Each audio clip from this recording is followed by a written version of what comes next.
Hi, welcome back to Rabbit Troop Sucks, or as Mike was telling me, Ascots by Gregorio. And we've had a lot of people writing in recently asking where just a fine gentleman could get an ascot, and Mike told me about Gregorio.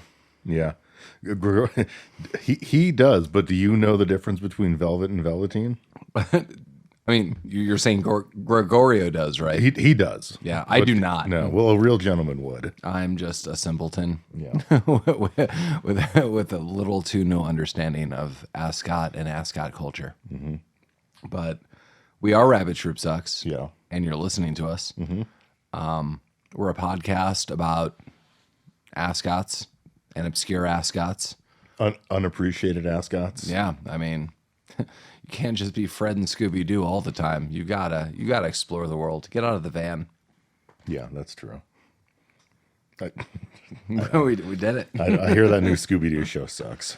Yeah, I've seen nothing but scathing reviews of it, so I don't know what to believe. That's too bad because I like Mindy Kaling. Mindy Kaling. Yeah. I mean, I should probably watch it at some point in time. I like Scooby-Doo and I like Mindy Kaling, so yeah. Who are you? Gregorio? What's happening? I don't know. So what? Yeah. Well, that's Paul, and I'm Mike, and we're here to talk about this week's movie. Listener recommendation from listener Kara, Six String Samurai. And you've seen this movie before, right? Yeah, I mean, I honestly have not seen this movie in about 20 years. So, Six String Samurai, 1998, IMDb summary. In the post-apocalyptic world of 1990s Nevada, a rock and roll samurai on his way to Lost Vegas, takes a young orphan boy under his protection as Death and his metalheads horsemen chase after them. Yes, and 1998, I probably saw this movie. I have more of a recollection that I saw this, I definitely think early 2000, 2001.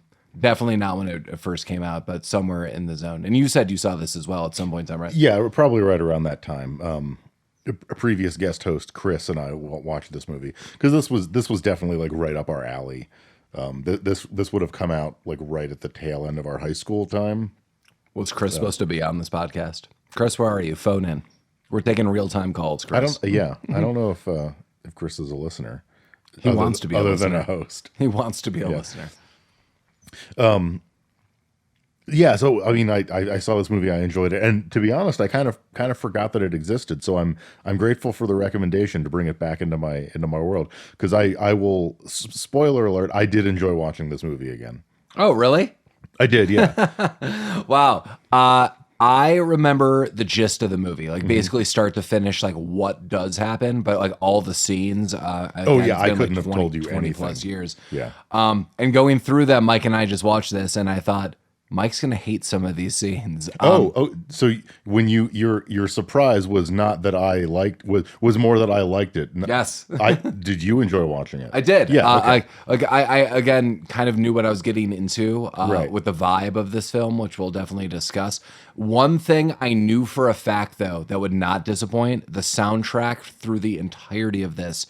There's no way in hell I thought Mike would dislike it. That was never in contention by any means. That's pretty on brand for me. Like I, at the time, definitely liked, and to be honest, still do like that kind of like late 90s, early 2000s, like rockabilly revival. I still feel, Denver, Colorado's got kind of a huge rockabilly following, which I think is awesome. Yeah, agreed. I mean, I've seen a lot of good rockabilly acts in Denver. I mean, obviously the Red Elvises I mentioned last time. They're the ones that do most of the soundtrack for this movie. They're fun. That's like a Soviet themed rockabilly band. Obviously very influenced by the Reverend Horton Heat, who I have seen in Denver also. Yeah. Yeah. Well, we're definitely not going to disagree on any kind of soundtrack going into this. Yeah. So the soundtrack start to finish was a lot of fun. I should probably pull up another note that I have. So this movie basically opens up beyond just the premise that I highlighted, but something is noted, and it is in 1957, the bomb dropped and the Russians took over what was America. The last bastion of freedom became a place called Las Vegas, and Elvis was crowned king. After 40 rockin' years, the king is dead. Every guitar-picking, sword-swinging opportunist, including Death himself, hears the call echoing across the wastelands. Yeah, so the time that the movie is supposed to be taking place is basically the year that it came out. And Vegas needs a new king. Yes. This movie, in the movie timeline, this movie would have been 1997. Yeah. Yeah. Now, I don't think spoils anything, because I think you're clearly meant to believe that, and the character is referred to by this name. Is the main character Buddy Holly? I think there are heavy allusions that is the case. Okay. His name is Buddy. His name is Buddy. He looks like Buddy Holly. Correct. But also in 1997, Buddy Holly would have been 80 years old. I don't know that. I didn't do the math, but he would not have been young. You were not doing radioactive goo math? Is that the problem? Well, there's a half-life, and then there's goo math. I see. And when you're in 1957 Nevada goo, shit's gone wild, friend. Yeah, I did the Nevada goo last time I was in Vegas. I think there's an app or a calculator for that. Did you see how many soaks you had and what that did to skin cell regeneration? No. Yeah, well, there's an app for that. That sounds gross. And we would support it if they finally wrote us. Jeez. Yeah, what's up with that? I do not know. Okay. But okay, so yeah, so it's kind of like alternate history. Soviet Cold War went differently, and now Elvis is the king, but he's dead. And we can talk more about is this guy Buddy Holly later on. Do you want to make any Weezer reference right now just to get it out of your system? No, I'll trickle him in maybe. Nice. Because obviously I want to. Yeah. This opens right up with some surf music too. I feel that's the duality. It's a little rockabilly or it's surf or it's kind of a combination, and it absolutely works for me. So all throughout this film, just a lot of fun music, and then you get that kind of, ringed on, bent notes, surf rock. Yeah, very Dick Dale. Yeah, which will be covered later in this film. I saw Dick Dale. I have a shirt signed by Dick Dale. I think you told me this. Yeah. Where did you see him? The Asylum in Portland, Maine, I want to say. That's awesome. Yeah. Was it an awesome show? Yeah, it was badass. Yeah. I think I still have the t-shirt. It's like a really gross old t-shirt. It's just like a white t-shirt. You should post a picture of it. Okay. People want to see it. They might not. That's the only thing you're wearing. That could be the okay. Then they'll. We've talked about the upper tier service for like those other podcasts we could join, like Patreon. Yeah. Like the Patreon top tier is Mike starts sending you. Is that how like boudoir pictures? Is that how other podcasts make money? It's not from advertising. It's from like slightly risque pictures of the hosts. Well, most podcasts have like very notable people, and I think they're like giving away their belongings. I don't think. It's like here's a DVD, or like here's a script I had, or here's like a picture. Like I don't mean like the interior of their house, but like little tchotchkes that maybe. I would say probably the majority of podcasts are run by notable people. I mean, we're Rabbit Troop Sucks. I don't know how much more notable you could get. Yeah, we're in Denver, and you've heard of these obscure films. Yeah. And we've brought them to you, and people are like, wow, yeah, of course. Okay. Right. Right. Okay, let's talk through this movie though. It opens with like a caveman kind of looking guy chasing a kid. Yeah. And he's not a caveman. He's just like some kind of fucked up future guy. Side note, I've noted this before, and I'll get this out of my system. We just absolutely have to review Turbo Kid at some point in time. Okay. I mean, like, clearly in the infinite openness and vastness of the list of movies we could cover, like Turbo Kid should probably be. No, I think that's a great choice, because I legitimately love that movie. And I feel Turbo Kid is like an homage to all of these films. Yeah. Like a serious one. And it's probably, kind of under the radar. Yeah, I don't think a ton of people have seen it by any means. Right. But we'll do that in the upcoming months, weeks, who knows. Yeah. Also, before we get into this movie, I really like the main character, Buddy. Yeah. Let's talk about him. It's what it was, Tony Falcon or whatever the fuck his name is. Jeffrey Falcon. Jeffery Falcon. So I looked him up, and he's done a few films. He was also the writer of, or the co-writer of this film. And he was in a couple films that I can't really read, like Steel Burning or something. Yeah. No, it was Burning Ambition Ooh, and is that a something porno? Steel. I don't think so. Okay.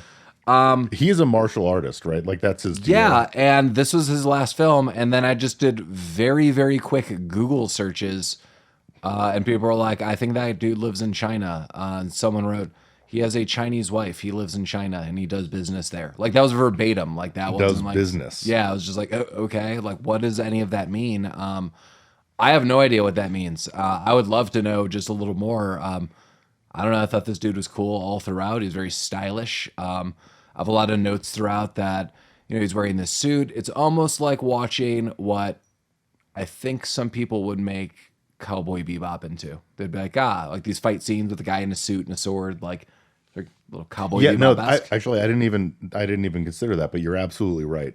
He is very Cowboy Bebop-ishness. Which is I think is awesome. This movie is clearly done on a low budget. I think the only holdup I would have with going through a lot of this film is like poor director, poor everyone. I wish they just had more money. Like I'm not joking. Like clearly this is indicating that in 1998/97, probably when the majority of it was filmed. And I read quick trivia on IMDb that these people were still working like full-time jobs and was doing this on the weekends. Well, yeah, because the kid had to go to school during the week. Yeah, I like that. Yeah, like that there are creative people and they had access to some cool stuff. That's awesome. The technology was. I honestly don't know that more money would have helped this movie. Like I don't, not to say that it needs help, but like one thing that I really enjoyed about just how it was shot was so this is post-apocalyptic, in the desert, but like all the scenes, because clearly they couldn't afford to do like lighting. It was just daylight. Yeah. And so it didn't, there wasn't that like lens of like everything's yellow and gross. It's just like, it just looks like what the outside looks like. And I always kind of like when movies just look like how the world looks. Yeah. And they don't try to like make it fit a certain mood. I like that. I did have a couple issues here and there with some stylistic choices, but again, I don't think money would have helped. Well, think about money, and I don't mean I wouldn't replace any of the actors in this. The soundtrack's killer, as we said before, but at least setting. I like when they go area to area and they try to show like dilapidated areas. Like they do an excellent job for the budget, but that alone could have from Mad Max to Mad Max Beyond Thunderdome. Like that's what I'm talking about. Okay, like that's like fair. you could have had more of like a deserted area and stuff. And again, like hats off to everyone involved with this because I didn't like watch this and just be like, oh man, this looks terrible. But I'm just like, wow, like this was awesome for a shoestring budget. Yeah. And if these people really did have extra money, I mean, it's like, oh my God, sky's the limit, apparently. Well, I don't think those were sets. I think they were just actually filming in real places. I totally agree that they were just like driving like Americana, like death tour. Right, like those dilapidated towns. Those were just suburban Nevada towns. As they look. I think I follow a couple areas. I haven't seen them post in ages. I used to at least follow a couple of things on social media that was like abandoned houses and various other things. And I would always go through the Detroit ones and these Detroit houses and police stations that still exist. Crazy. It really looks like it'd be like The Walking Dead. Then like you're in the show, it'd be like 20 years later. And then like those are the pictures you see, like leaves and root systems are now in there, but there's still filing cabinets or chairs. It's super crazy. Like, the fact that people around the world just might not know this exists, or not to get political or sad on this, like the fact that people around the world were like, oh my God, like I don't have a house, but these houses are just abandoned and have been abandoned for years. That's crazy. But yeah, I mean, again, sorry, I digress. Going on this very small budget, I think they could have done more stuff, and I think they would have done it creatively. But again, I think I could say that with many people, but Sure. Yeah, but I think what they did was awesome. Yeah, agreed. They did a lot with quite a little. That was a weird sentence, but yes. Yeah, they did all right. Everyone's doing all right. I like when they're doing all right. They're doing it and doing it well. Yeah, so basically like a caveman gang tries to take this kid and fight Buddy. Yeah. Buddy puts a stop to that. Yeah, Buddy swings in. He's got his sword. I mean, he's wearing like a 50s suit, 60s suit. He's wearing like the Buddy Holly glasses, and they're taped up on the sides like a nerd, and they're all shattered. And that's what he looks like. Yeah, so The Mandalorian is based on Lone Wolf and Cub, like the Japanese story. And this is pretty much the same. And this is basically going to start it off. And I don't know all too much about the Japanese story of Lone Wolf and Cub. It's referenced basically in Bob's Burgers. There's an episode, if you remember. Yeah. But yeah, it's like, you know, an older person taking care of their kid or something like this. And this buddy is this person, and soon will be looking after this kid and tries to ditch him every which way he can. But sooner or later, he's a heart of gold. Yeah, he does have a heart of gold. He just commits to it.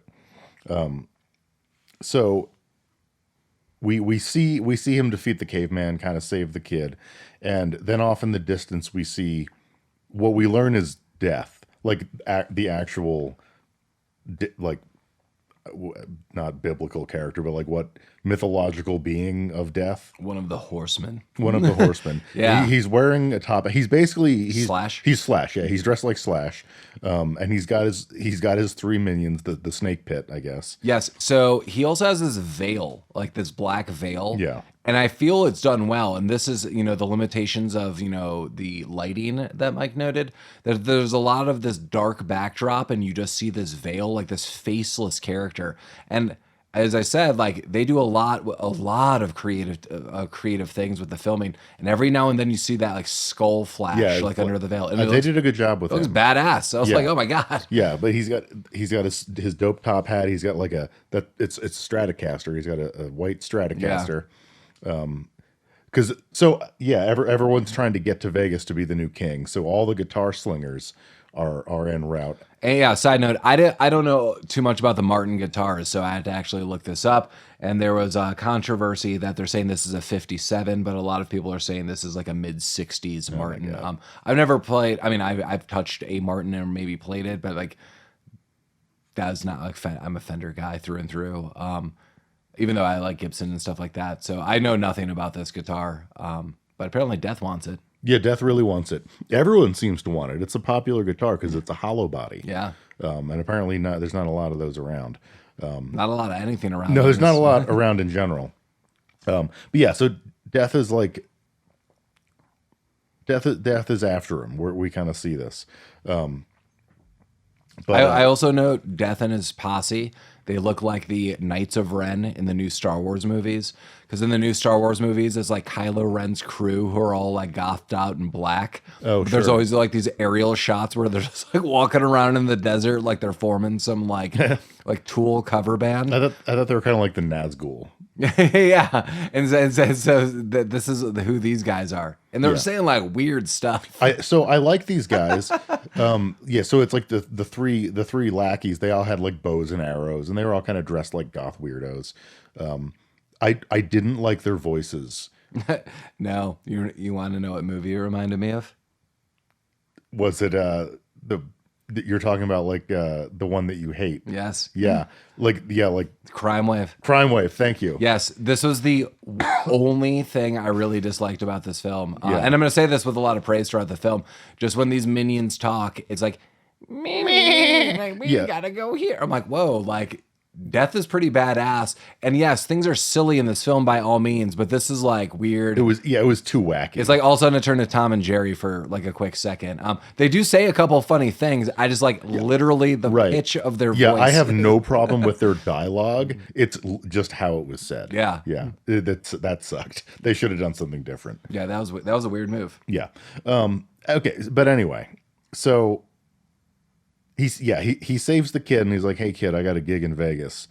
You need to get away from me." And he said this. He establishes a line that he says a couple times: "Is flutter away, little butterfly." And flutter away. And we also have something carrying part of the exposition, and it's basically a fake Wolfman Jack on a radio. Yeah, highlighted like everyone's getting to Vegas. Y'all gonna we're gonna burn it down in Vegas. So you better get there. Samurai swinging, sword wielding weirdos. I'm not Wolfman Jack. Side note, I told Mike that my wife and I watched the Weird Al movie, which is on Roku, and I'm sure a lot of you have as well.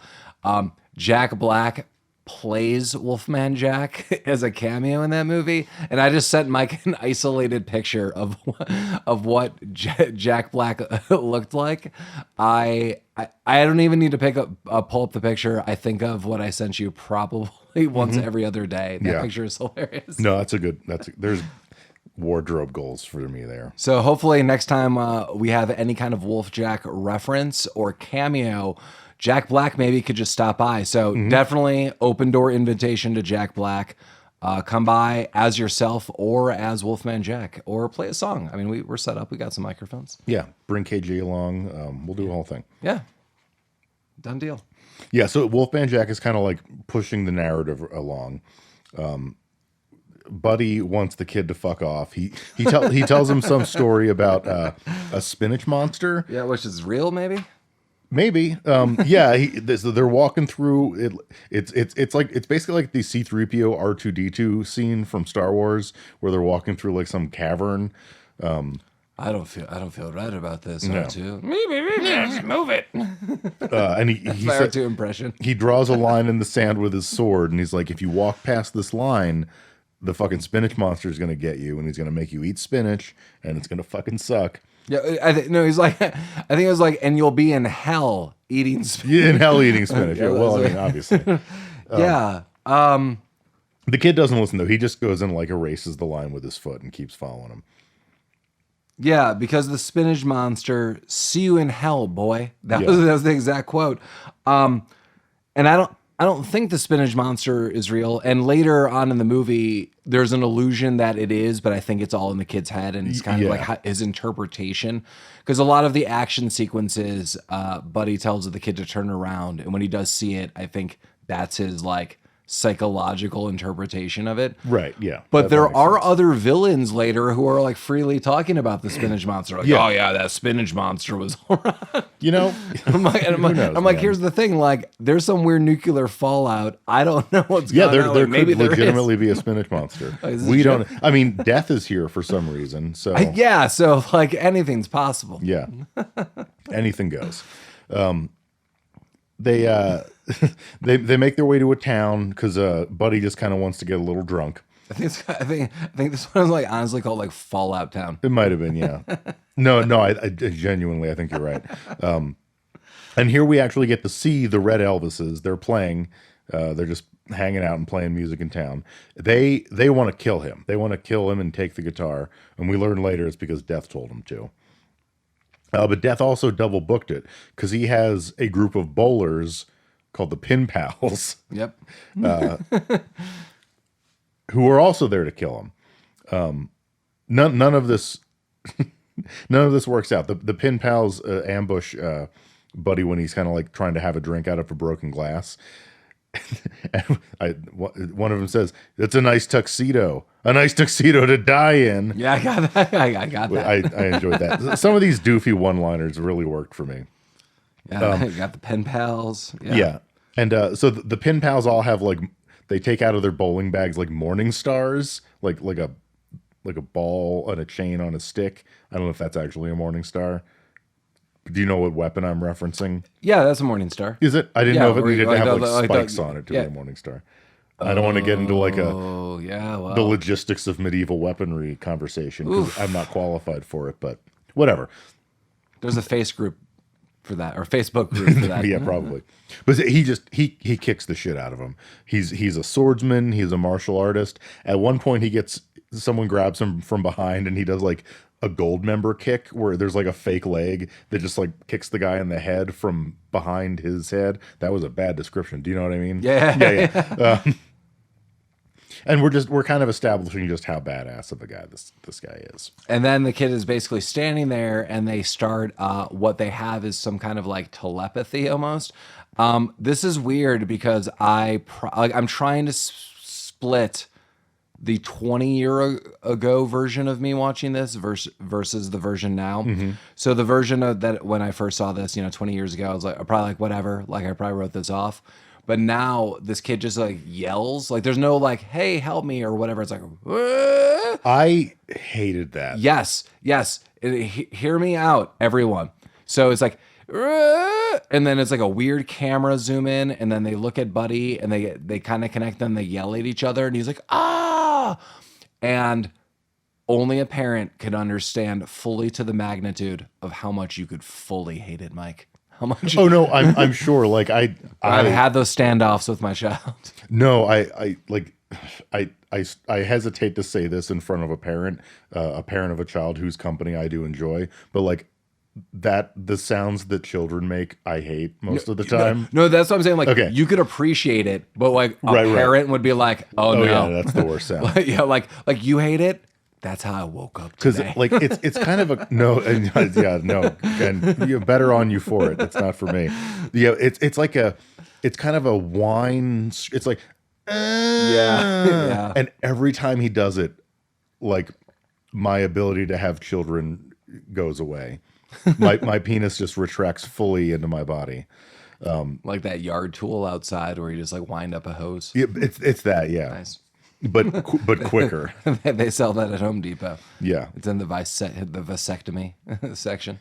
It's the at-home vasectomy section. It's like the little, like when you have like a statue, like the little novelty statue, and then you push on the base and it just like falls down limp. Yeah. That's what happened to my penis every time that kid screamed. But yeah, up until this point, well, I mean, up until most of the movie, the kid is like nonverbal except for that scream. But he has a connection with Buddy because like Buddy wants him to go away, but he also, the kid is Buddy's weakness, we find. Yeah, I'll be in a little bit, but yeah. he's still hot to ditch this kid. Well, he definitely wants to ditch the kid real quick. But Buddy's a real thinker because he's not just going to ditch the kid; he will trade the kid away. He does it several times. Yeah, he's bargaining here. You just don't give a kid away.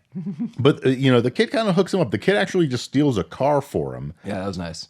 He short rounds this thing with it like his little steppy shoes. Yeah, he's got like not like phone books taped to his feet, but like blocks or whatever. Yeah, and the kid drives away, and this leads to what is basically the slowest Mad Max chase on film, because like some more cavemen in like a truck with a catapult mounted to it for some reason start chasing him, and on film it looks like they're going about 5 miles an hour. Yeah, when they're running. Well, yeah, they look like they're half a mile away. Yeah, just running. Well, yeah. So I mean, when they're driving, it looks like they're going 5 miles an hour. But then the truck breaks down, and everyone gets off the truck, and then start chasing them, and they catch the car on foot. Like that is how slow everyone is driving. Also, when Buddy gets out of the car, gumballs fall out of it. It is gumballs, and at first I thought it was a golf ball. Yeah, no, he because he eats it, part of it, and I was like, did he just eat part of a golf ball? Well, yeah, he takes a gumball off the ground and he bites into it like it's a fucking hand fruit. Well, he also bounces it. I mean, a golf ball does bounce, and he bounces it, and it has like that kind of crack bounce, like that quick thing. What a gumball. I don't know. I thought it just shattered at the ground. Yeah, I don't know. It was it was a 1957 gumball. Yeah, I mean, it was a nuclear disaster. Yeah, it's fine. But I don't even remember. They get away from these guys. There's like 4 or 5 guys just running like half a mile. It does, winded as hell by the time they got. Yeah, they just they outpaced them, I guess. But that's what I wrote. So fighting sometimes reminds me of Cowboy Bebop. Yeah. Honestly, the fight scenes were, I thought, pretty well choreographed, kind of fun. Definitely my favorite part. Yeah, they were decent. Is this where he tries to pawn him off on that weird family?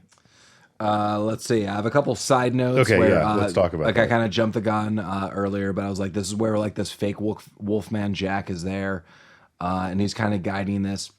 I also looked up this movie. One of my side notes. I was like, I really didn't think like, what is it rated? And I kind of went into it thinking it was rated R. And at this point in time, due to those fight scenes and like the lack of just gratuitous blood, I was like, I actually wonder what it is rated. Is it PG? It is PG-13. Okay. I could see PG being on it, but I do think there's enough like clear deaths in this that they're probably. I almost feel like someone's like, I don't want to mess around, but I think you could make an argument that this movie could be PG. If this movie came out pre-1985. Oh, PG guaranteed. all day. Yeah, PG. Well, yeah, because I mean, correct me if I'm wrong. I don't think there's any profanity.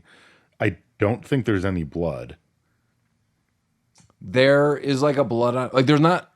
I think blood on people. There's blood, like on, the blood sword. on the sword. Like you see blood on the sword, but Yeah. you don't. There's no like. I mean, a lot of people get stabbed, but there's no like blood splatter. Yeah. There's no like. You never really see like an open wound or anything. Like you see him wipe blood off of his sword from time to time. That'd be a hell of a like one of those like TV premises, like warning, nudity, smoking, open wounds. Open wounds, comedic mischief. Yikes. Yeah. So yeah, you're probably right. Like PG-13 makes more sense just because like thematically, but like there's nothing really questionable in this movie. A lot of whores though. Yeah. That's later. They definitely did not get their ascots by Gregorio. No. Just to let you know. They did not. No. Yeah, so okay, yeah. So the car breaks down. Buddy handles all of them, like these weird dudes. And then he kind of basically walks up the road and you deal with what I labeled it in my notes as a nuclear fallout car salesman. Like a real stereotypical, like you would see in like the 80s, like, I have no scruples. Like, I'm going to sell you whatever, mister. Times a million because the person is now radioactive. Right. So he was the husband and father in a nuclear fallout nuclear family. Mm-hmm. Yeah. It's meta. It is meta. It's a meta sandwich. And Buddy's just looking for a ratchet because he decides that's what he needs to get the car running. He's asking everyone if they've got a goddamn ratchet. Mike, as a former mechanic, that's what he needed, right? Just one ratchet to fix the entire car. Correct. Yeah, it would have been a 13 millimeter because that's the one you always need and that's the one you always lose. Actually, it was an American car, so it probably would have been like a 7/16 or something. I don't know. What do they show later when he finally sees a ratchet? Is it that? Well, yeah, it is. That's what you would want. I don't know what size it was. Well, he knew. Yeah. Not only is he a samurai, he's a man. He's a man of mechanics. He is, yeah. He knows how to fix this stuff. Well, I mean, you're out there in the wasteland. You got to adapt. But yeah, I don't know if he had like a pre-existing relationship with this guy, but he meets this guy and his wife and the two kids, and he basically pawns the kid off on them. Yeah, I understand Mike's confusion on like, do they know each other? Because here's kind of the meeting. But he's a man of very few words, and is one of the reasons probably everyone's gonna like him. He's more about action and glances and body acting, and which is cool. Yeah. But he rolls up here and has little words, and this guy's like, "Ha, I crazy as shit. Like, what? Great to see you." But they're clearly like calling him by the wrong name, and they're like. Little Bobby Joe came back, and the kid like doesn't have a name, and these kids are there. They're running around. There's some kind of mom. She is crazy. The mom is fucking bananas. Yeah, she's batshit. She's like baking stuff and like calling this kid all of a sudden like all these weird names and like reminiscing about stories that don't exist.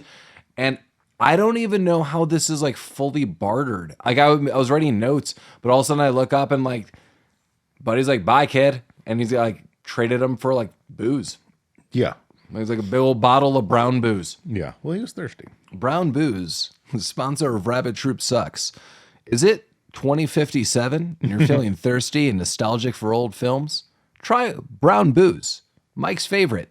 Drink it in a sack. I'm drinking it now. I'm not drinking it out of a sack, but I am drinking Brown Booze.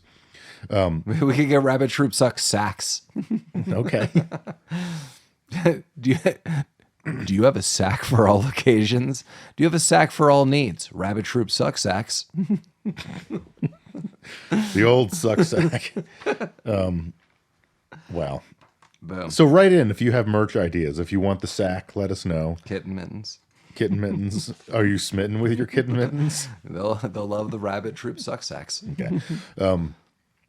Yeah, so he takes his booze, he leaves with his family, or he leaves the family. He thinks the kid is going to be part of the family. We find out very quickly that this family is going to cook and eat this kid. But what's weird is the family seems very established. Like, even in the context of this film, it seems like the family was there longer than, like, let's say, an hour. Right, they had a house, they had like a stuffed ocelot or whatever. Yeah, but then the windmill people come. The windmill people do come. Which are kind of terrifying as all hell.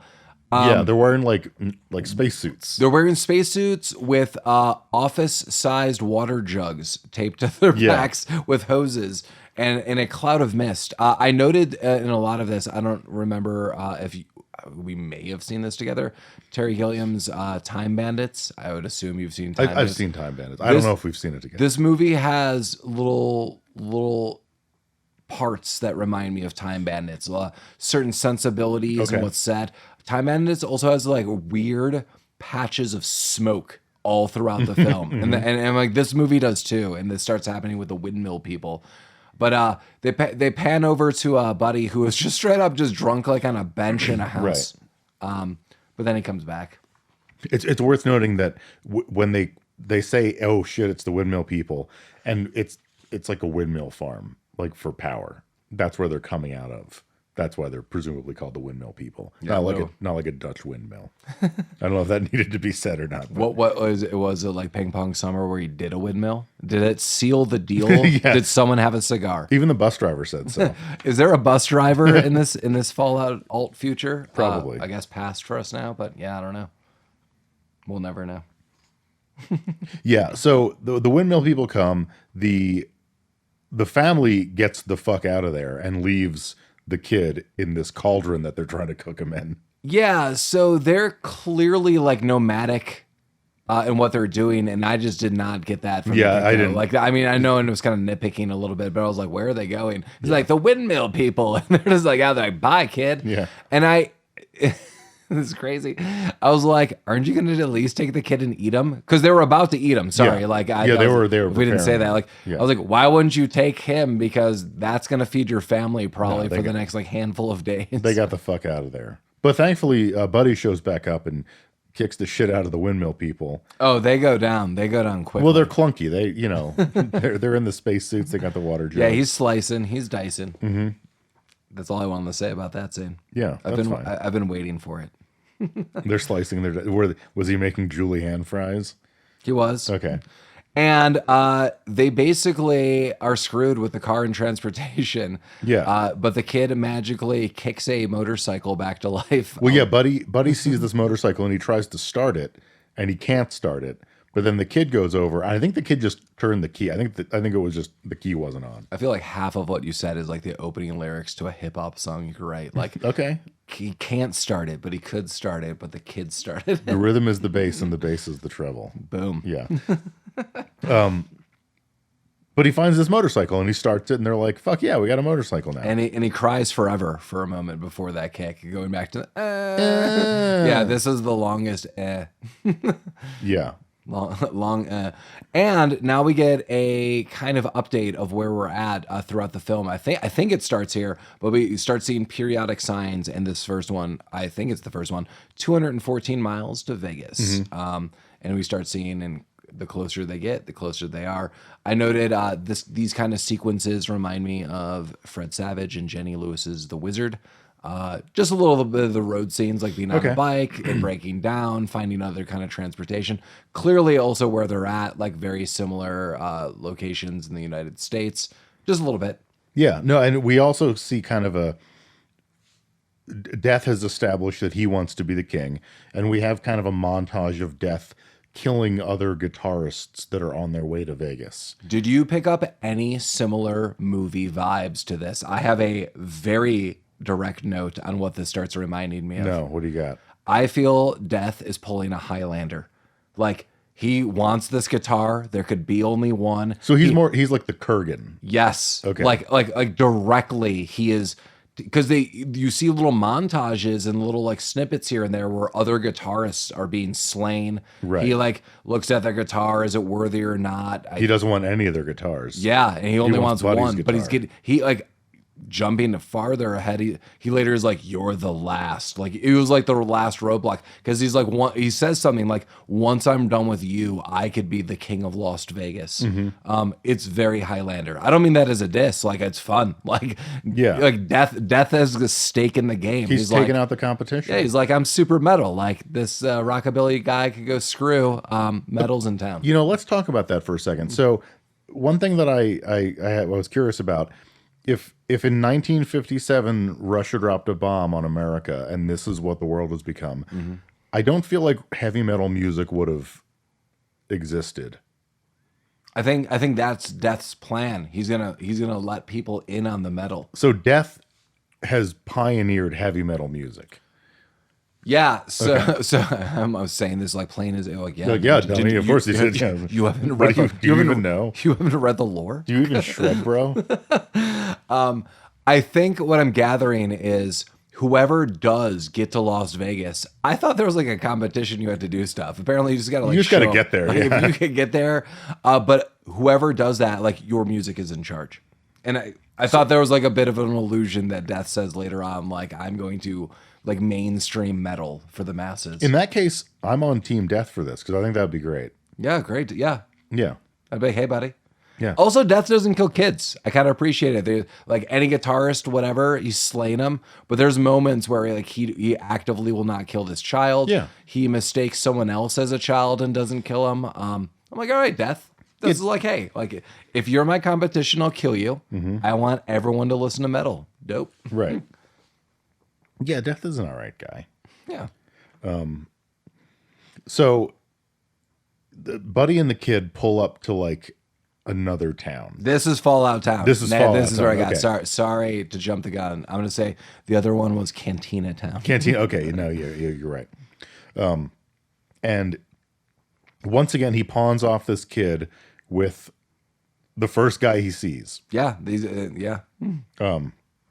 They're talking about booze and whatnot and where to get it. And Buddy says, "Hey, how are you with kids?" And he's like, "Not great. Fucking suck with them." He's like, "Cool. Here's one, and I'm gonna leave." And Buddy goes to get drunk. I know this is a little person because Death does mistake this as a child. I'm guessing later. Oh, I didn't. Okay, I didn't pick up on that. But yeah, he is a small gentleman. So Buddy walks into the bar. Everyone's talking about how they want the guitar. They want this hollow body guitar. This is one of my favorite moments of this movie. Okay. Oh, Tell me about it. This is very, very Western. I'm sure, like, I'm not a Western expert by any means, so I'm not going to pick like a movie that everyone's like, oh, it's like the Clint Eastwood movie. Wrong. Yeah. But this is very like Young Guns, like you're the new kid in town, but like you've aged out, or like I would say like Unforgiven or something, where like someone has to prove themselves. But we got the young buck in town. Like he's with 3 women. He's like, I'm the best. I'm gonna be the new Elvis. I'm gonna be king, and he knows who this dude is, Buddy. So this is what I was assuming was Richie Valens. Oh, good call. Because he was wearing like the mariachi jacket, or not like a mariachi jacket, but it was like a gold brocade. He had like the bolo tie. Yeah, I think that was Valens. Totally good eye. Yeah. They never called him by name, but he also had a novelty tiny guitar. Like, like if you got like the Guitar Center catalog in the 90s, this was like, I don't know the brand, but it's like, this is the travel guitar that you can put in your overhead luggage. Get them. Yeah, no, you can. I don't think I've gotten a Guitar Center catalog in a while. It's all Sweetwater, baby. Got to get that candy. I love that candy. Yeah, me too. I have in my house. I have too much of it, which is making people suspicious. That's how you know equipment's showing up. Anyway, but yeah, he's got his ladies, and he's calling them out. He's calling them Four Eyes. He doesn't call them Buddy. And a lot of people start doing this from here on out. It's like, hey, Four Eyes. And Buddy's trying to, shirk off, these comments. Well, he's trying to shirk off the comments. What he's not trying to shirk off of is the like 7 prostitutes that are swarming him. That is true. These ladies really want some of Buddy. Well, they want to see who's going to be the king of Las Vegas. Yeah. Yeah, and this guy's like, you're too old. And he goes, get a real guitar. Mm-hmm. And that was it. Sick burn. Yeah, I mean, like side note, bro, Death himself is after this guitar. Yeah. Let's not just be saying things. Yeah, you and your little pussy guitar. I guess so, Richie Valens. So, doesn't he just like basically leave? There's like a good, wait, is this? Yes, there is a guitar off. What happens here? So this is where Buddy goes to like bang his whore. Oh, Yeah, he's in a brothel bar. Yeah, he's in a brothel bar, and like there's no, you don't see penetration or anything. You just see him like laying next to a woman in his like underwear. Take all of that out of context. Yeah, okay. This movie, just for the record, no penetration. But, no, okay, no, I know what happens now. We cut back to Death and his little lackeys.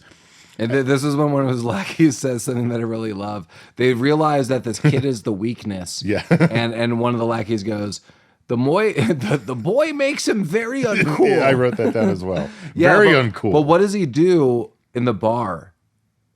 Does he just leave? I don't know. He calls him out, and then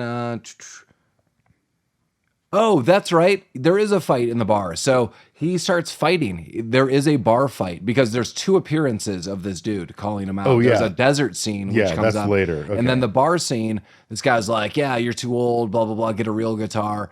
And then he like draws a sword, and Buddy does nothing. He doesn't take out his guitar. He doesn't take out his sword. Just like slaps him around a little bit. Yeah, slaps him around, basically twirls him around, takes his own sword, this other dude's, and holds it against his throat and was like, get the hell out of here. Yeah. That's how he does it. And then I have another reference, something about a spinach monster. Yeah, I don't. Oh, the kid says he's afraid of the spinach monster. Buddy then like they walk outside. Buddy uses his guitar as a pillow, and the kid cuddles up and is like, "I want to sit next to you. I'm afraid of the spinach monster." And you kind of see this little, ember growing even more that Buddy clearly likes the kid. Clearly my favorite part of the film. Yeah, the Buddy kid team up was nice. But now, oh my God, Death has caught up to him. Yeah. Just wants the guitar. He's like, hey, I just want the guitar. I don't want to hurt anybody. Buddy puts the kid on the guitar and pushes it down like a sand dune, like a sled. And then, okay, oh no, I know what happens. This is where, so the kid like goes down the mountain, and Buddy's just kind of like running away from Death and the lackeys. When the kid gets to the bottom of the hill, he gets pulled down like a Super Mario pipe by the spinach monster. Yeah. So is this thing real or not? I mean, and clearly something's happening. Yeah, So really, okay. like my question is what the kid's interpretation of what's happening all in his head, or is there really a spinach monster out there? Yeah, I think maybe the spinach monster is just like a cultural name that got assigned. But we find out that the people that are underground they're the windmill people, aren't they? I guess. I think they were referred to that as. Oh yes, they are. Yeah. So the kid gets pulled down the Super Mario pipe, and he's like in this weird underground, pretty wet sort of lair. And Buddy hides in a pile of sand to elude death in his. Yeah, grip. Buddy hides in the sand. But he goes after the kid. He goes down like this additional vent. To get down there, and we never mentioned this kid before because it's kind of inconsequential. But in the first town, there was like this other shitty kid who got shot by Death in the back with an arrow, and he is down here with an arrow still in his back, and he has to like fight. The other kid. Again, I don't know what's actually happening because all these like ghouly monsters are like, "You're in hell, kid. Like this is actual hell." And I'm like. Yeah. All right, like it might be because I thought the kid with the arrow in his back was dead, and he might have been, or they might have revived him somehow. I have no idea what's going on here. Like I'm not really saying that as a bad thing. I'm not really questioning like, this is a bad scene. But what exactly is happening here? Very much open to debate. Yeah, and actually, I kind of like that. I also like that. There is exposition in this movie in the form of Wolfman Jack, but he's just kind of like telling you what the overall plot of the movie is. Things happen and you just kind of have to either figure out what's going on or just take it that you don't know. And I kind of like that. Like at no point is anyone like, oh, they fell into the underground lair where the swamp people live and it's hell and mythology, but it's not. There's no like nothing's explained. You're just watching it happen. You can understand it or you don't. You're just along for the ride. And I kind of like that. I don't like a lot of that weirdo exposition. This kid starts getting knocked around a bunch by the people in this hell trap. Yeah. And this reminded me of Hot Rod because he summons the spirit of the dolphin because he's like, whoa. Right. And like, You could definitely see as like some kind of like locked in Zen moment. Yeah. And immediately this monster just kicks him right back down. But then this kid gets back up yet again with that spirit fully charged. Right. Well, so earlier in the desert, he saw Buddy like practicing Tai Chi at night, and he was trying to channel that. And it doesn't work because he doesn't work. He gets kicked. He gets his ass kicked. But then Buddy is like also skulking around down he's there. He's like under a vent. And he's like, stop being a bitch. Just fucking punch him. And the kid just like tiger uppercuts the other kid and wins. Yeah. It's dope. The kid though is then immediately congratulated, like, oh wow, you've killed this. You win. The prize is you were being sacrificed. Yeah, you're gonna be sacrificed to the windmill god. And then they show the windmill god. With bold move, this movie. Mm-hmm. So the kid's basically crated up in some kind of like jail cage. And they show the windmill god, which looks like a talking vacuum cleaner. And even the windmill god's like, what did you expect? I was like, what? Yeah, was it a robot or? It was a tube. Yeah, it was a tube. It's like, this will be my second Star Wars reference. It's like the thing that answers the door to Jabba's palace. Yeah. How rude. It looked like that. Yeah. I don't know. Yeah, I don't know, but they get out of there. Buddy's able to get him out, and the windmill god is dead. And they go through like basically a series of pipes, and they get through, and boom, they're out on top, and they're 18 miles away from Las Vegas. Oh, I just want to backtrack 1 second because this was one of my other favorite lines in the movie. When Buddy kind of steps in to start beating ass, the windmill people are like, "If I were you, I'd leave." He says, "If you were me, you'd be good looking." I also have that. Yeah, and then he beats the shit out of him. Yeah, that was good. Yeah. Yeah, so they get out of this pipe 18 miles away from Las Vegas. Mm-hmm. Sorry if I keep saying other things. No, you've said it right. But the kid's like, hey, look over there. There's just some bicycle. Yeah, it's like, it's a BMX bike, but it's like a tandem BMX bike. Yeah. It's like a BMX bike built for two. It was nice. Yeah, and they're riding it to Las Vegas. But now we have the third villain set, which is the fucking Russian army. Yeah, some weird Russian guy comes out and he's like, hey, like, you need to show me your papers. Mm-hmm. Like no one gets to Las Vegas without showing me papers. And I do like Buddy. He's like, let me handle this. I'll handle this. And the kid's like, okay. And he's like, yeah, it's like a huge illusion. Like, I'm just going to go up there and kill him. We'll be fine. Right. And then basically 55 other people show up. Yeah, like it's like there was an army. Yeah, it's like Indiana Jones. They all just like come out of the mountain. But it doesn't stop him because he just goes and fucking murders all of them. Yeah, it's kind of funny because like one of these soldiers is like, why don't we shoot him? He's like, and we haven't had bullets since 1957, so we don't have those things. Right. So they all just have like sabers and empty rifles. Yeah, and I like this is very like almost Han Solo moment, just straight up. He just like screams and runs at him. Well, Buddy just goes like, all you commies, step aside. Take that. Mm-hmm. So that, well, he kills them all, but they start stabbing him pretty good. Yeah, he gets stabbed a couple times. Lot of stabbings. So that's slowing his roll, and he basically, I think, is this where he collapses? Yeah, he kind of collapses, and the kid just decides to drag him the rest of the way. Yeah, I note again, Time Bandits-esque, all smoke, very weird.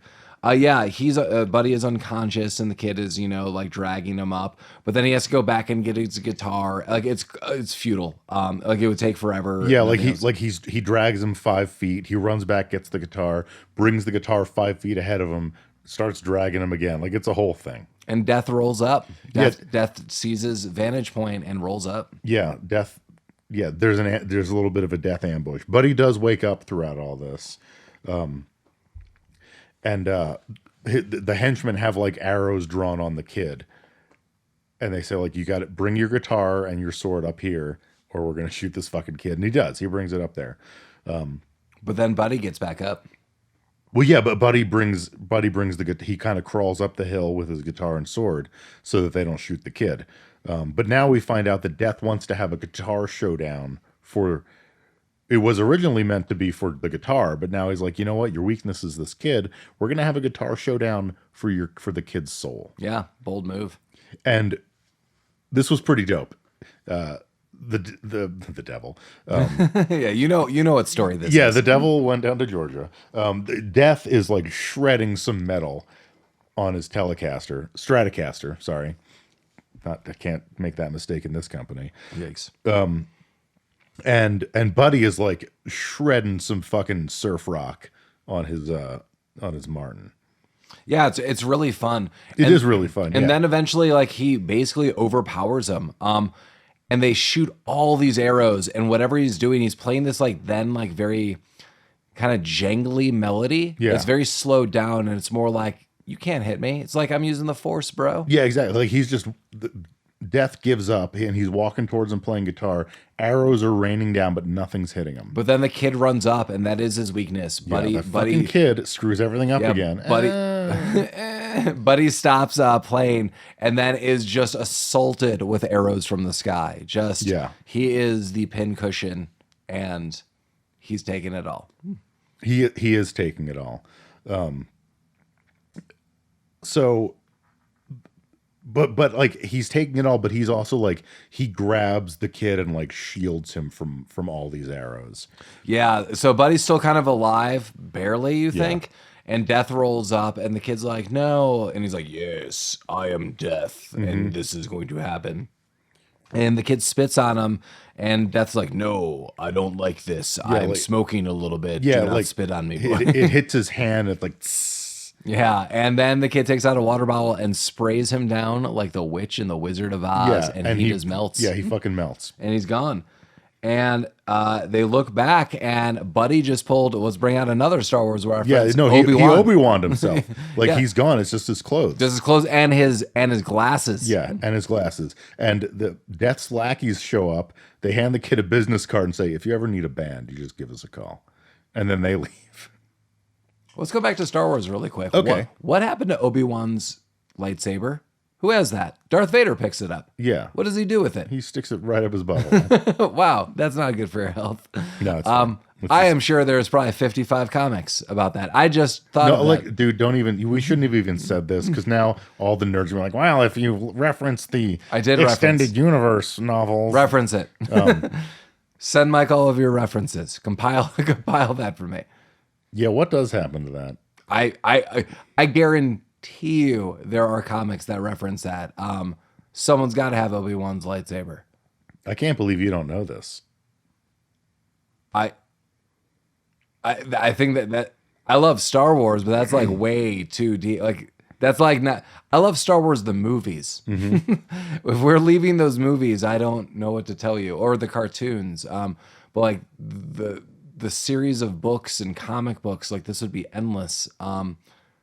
Yeah, I have no idea. But I mean, he picks it up. No, I know he picks it up. Or kicks it. I don't know. He does something with it. Does Luke get it back in like Empire?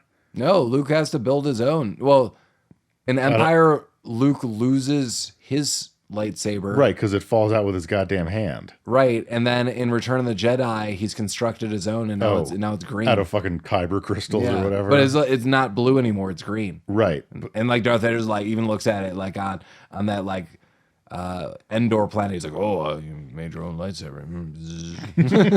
You're like, oh man, he's gonna whack his son in the face, and he's like, good job. Okay, well, we'll save that for the Paul and Mike Ruin Star Wars podcast. But yeah, so Buddy Obi-Wan's himself. His clothes are there. And the very last scene is the kid takes over. Yeah, the kid is wearing his suit. You haven't referenced Weezer. Now's your chance. No. Who does he look like, Mike?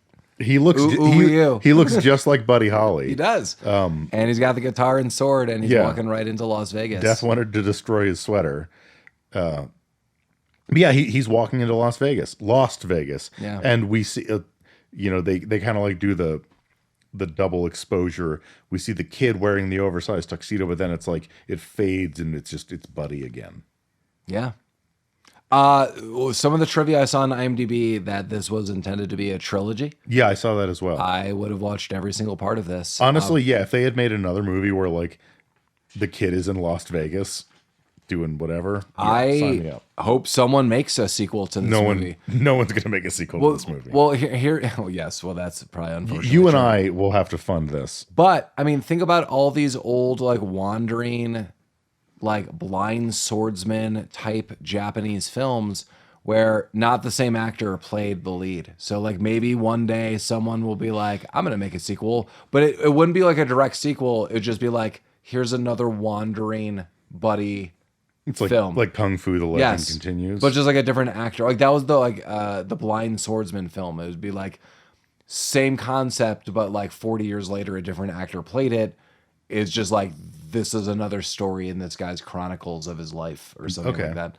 I mean, just like it would be kind of cool. Or I mean, clearly do an animated version of it. Like then you don't have to age anyone.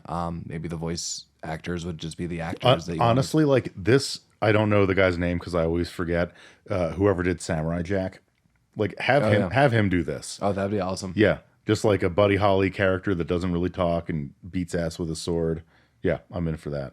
Yeah, I absolutely love the concept of this film. Yeah, it was super fun. The music was great. It was entertaining. I could have done less with less kids screaming, but sure. I can't imagine anyone seeing this film would be like, "Yeah, I love that." My favorite part was the kid going, Yeah, my favorite, my favorite part of the movie was the most annoying sound on earth, like the Dumb and Dumber moment. Yeah, like that. Yeah, that's not what anyone wants. No, this was an awesome recommendation. Again, thanks for suggesting this. It really hits on a lot of things, like overlooked movie. Kind of obscure. I guarantee a lot of people are unaware of this movie. I would seek this movie out, definitely, if I were you. It's on DVD. I think you could probably rent it. We saw it on a DVD. Yeah. Any final thoughts on that one? No, I don't. I'm grateful this was kind of brought back onto my radar because I enjoyed watching it again for the second time. Yeah, no, great recommendation. Super fun movie. And yeah, anyone who like was kind of into that like kind of throwback rock of the time, I think you'll get a lot out of this. Oh yeah. And again, I commented that I thought, I wish they had some more money. But again, it wasn't just more money just for the sake of it, just really the creativity of the directors and I don't know, anyone in wardrobe or how they just had some of the cinematography done or the locations that were probably scouted out. Like they really did so well with such a low budget. Yeah, totally. Yeah, I mean, like anything I said was definitely nitpicky, but like really hats off. I mean, it was honestly just really impressive. And people should watch it for that alone. And hey, you know what? Like something kind of was creative new. Maybe there was homages to these older Japanese films and, kind of like comic booky series or thoughts about that. But it's nice to see something that's kind of original. So agreed. Yeah. Yeah, obviously it drew from a lot, but like this is kind of, it was sort of unique in its own way. And I enjoyed that. You know how you can keep making recommendations? Write us at Rabbit Troop Sucks podcast@gmail.com or visit us at rabbittroopsucks.com or write us on Instagram or Facebook or just give us a bunch of stars. Thanks for listening. Yeah, smash that like button, follow us on Facebook, join the conversation on our Facebook group. Like us on Instagram. Like I know last week it maybe sounded more desperate than I wanted it to, and that wasn't what I meant at all. But like, you're here, you're listening, be part of the conversation, Join the team. Mike was basically saying, if you don't participate, he's going to cut you. I'm going to find you and I will fucking cut you. Yeah. What's the rustle in the bushes? Oh, is that some kind of like woodland creature? Bam, it's Mike. I'm going to put on a top hat like fucking death. Like he's going to bounce out like a jack in the box. I'm going to come find you, motherfuckers, if you don't give us anything. Yeah. Yikes. Well, next week, we got a St. Patrick's Day surprise. We do. And surprise, it's going to be Irish Jam. Mike and I have not watched it yet. No, I've not seen this movie. Mike, what do you even want to tell anyone listening to this about Irish Jam? And we are going to get to some more recommendations. Yeah, We're kind of 100%. spacing them out. Please keep letting us know. Yeah. We're trying to do an ebb and flow of themes because we have a kind of a list going here and there of is it a Fallout movie? Is it a movie similar? So we do try to space them out a bit. Sorry, but we were so appreciative that anyone is writing. No, we are super appreciative. But yeah, what do you want to tell us about Irish Jam? What are you going to be drinking during Irish Jam? A lot, most likely. Are you going to be eating jam? Yeah, much to the chagrin of everyone in the room, probably cabbage, just the standard. So you're just going to be sitting here eating cabbage? Yeah, corned beef and cabbage, the usual. Well, I think it's tradition, Mike, that you put a couple of drops of green food dye in strawberry jam and then you just eat it while watching Irish Jam. Actually, I'm just gonna. It's gonna be a bowl of Lucky Charms. Wow. I'll bring enough for everybody. No, so I don't have the synopsis in front of me, so I'm just going to tell you what I remember this movie kind of being about, just to whet your whistle. This movie stars Eddie Griffith, who you may remember as being alive in the 90s. I do. And he plays an American rapper who enters a poetry contest in a small Irish town to win a pub. And does, I believe, yeah. And that's all we really got going on. That's all I know about it. That's just from memory. I haven't seen this. Neither of us have seen this. We're going to watch it. We're going to talk about it. It is available to stream through something. Sumo with an X. Sumo with an X. And we'll talk about the very cutting edge search functions of such application. But they're rewriting the rules when it comes to streaming platforms. There are no rules. No. But these rules are out of bounds. That'll be next week. So, put on, if you don't want to get pinched, wear a green whatever. Mike's just going to be sitting here eating cabbage. I'll have my cabbage and my shoes with buckles on them or whatever. Wow. It'll be a St. Patrick's Day to remember. I like all the descriptions. Like, this is funny because Mike and I were like, let's do kind of a movie that like we know nothing about. And to be very honest, like I think everyone's gonna be like, dude, Leprechaun. I'm like, I don't want to be like, this is Irish culture. But then like we were looking at a lot of films and we're like, wow, these are like very lengthy and somewhat like dramatic super films. Fucking sad. Yeah, all Irish films are sad. Yeah, so we're like, wow, like this is gonna be very depressing, but this movie seems kind of fun, like like really weird.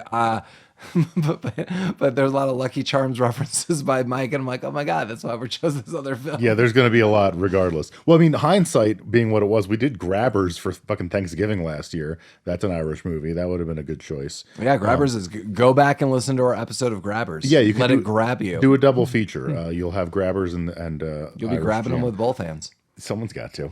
Yeah, but so we'll see you next week for St. Patrick's Day. Get ready. Yeah, for that. And if you want to tell us a beer that Mike should be drinking or something along those lines, you should tell him. And then if you're a sponsor, you just send us a keg of that, and then we'll be sitting around a keg with cabbage. Yeah, so I'll throw my pitch out. I mean, St. Patrick's Day, the Breckenridge Irish Stout is usually what I will be buying on St. Patrick's Day because it's local, it's delicious. But if you got a better reco, throw it over here. I should go back before I release this and just beep that out. Like, well, I'll be drinking a beep. Like, beep. Yeah. Like there you go. Like you want to hear that? Like cash money, Venmo.